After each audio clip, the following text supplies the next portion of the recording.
नमस्कार, देवभूमि चैनल में आपका स्वागत है।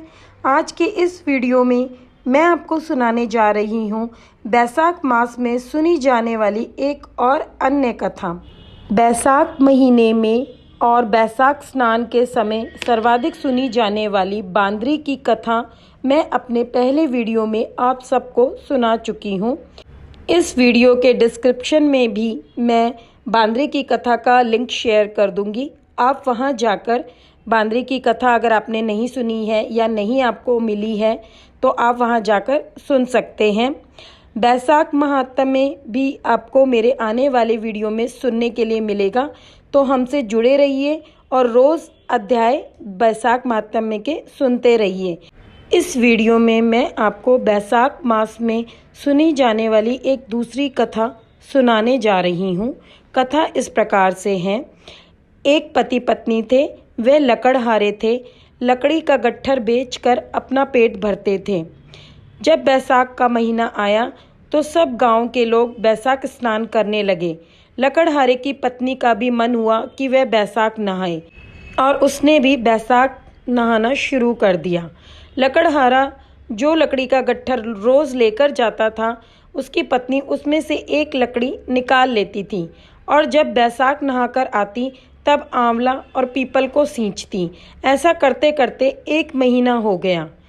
पत्नी ने जो बची हुई लकड़ियाँ, मतलब कि जो उसने अपने पति के गट्ठर में से रोज़ निकाल कर लकड़ियाँ बचाई थीं, उन लकड़ियों का एक गट्ठर बनाकर बेचने जाने लगी। बेचने जाने से पहले उसने भगवान का नाम लिया तो लकड़ियाँ चंदन की हो गई। जब वह राजमहल से होकर गुजरी तो राजा को चंदन की खुशबू आई। राजा ने अपने दरबारियों से कहा कि जाकर स्त्री से पूछकर आए कि लकड़ियों की कीमत क्या लेगी। तो राजा के दरबारियों ने जाकर उस स्त्री से पूछा कि तुम लकड़ियों की क्या कीमत लोगी। तो वो है बोली, जितना आप चाहे दे दो, पर मुझे 5 ब्राह्मण जिमाने हैं, तो इतना दे दो कि मैं उन 5 ब्राह्मणों को जिमाकर दक्षिणा और साथ में दान का सामान भी दे सकूं। राजा ने नौकरों के साथ 5 ब्राह्मण जी में इतना सामान उसके घर भेज दिया।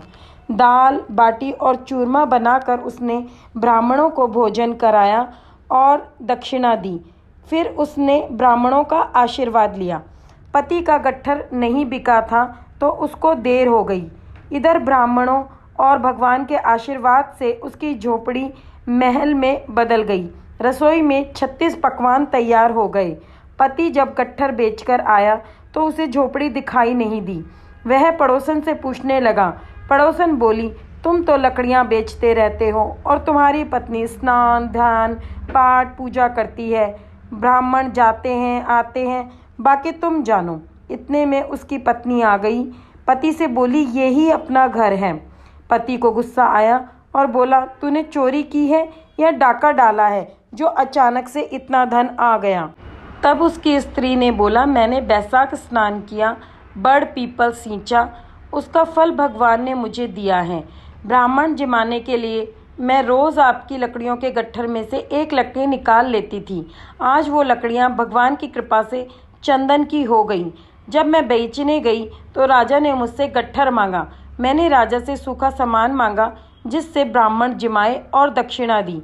ब्राह्मणों ने मुझे आशीर्वाद दिया। ब्राह्मणों और भगवान के आशीर्वाद से हमें यह महल मिला है। तब पति को तसल्ली हुई। दोनों पति पत्नी ने साथ में भोजन किया, महलों में वास किया। हे भगवान, जैसे उन पति पत्नी के भंडारे भरे वैसे सबके भरना। खोटी की खरी, अधूरी की पूरी जानना। कहते हुए को, सुनते हुए को और हुंकारा भरते हुए को, सबको वैसे ही भंडारे भरना जैसे पति पत्नी के आपने भंडारे भरे।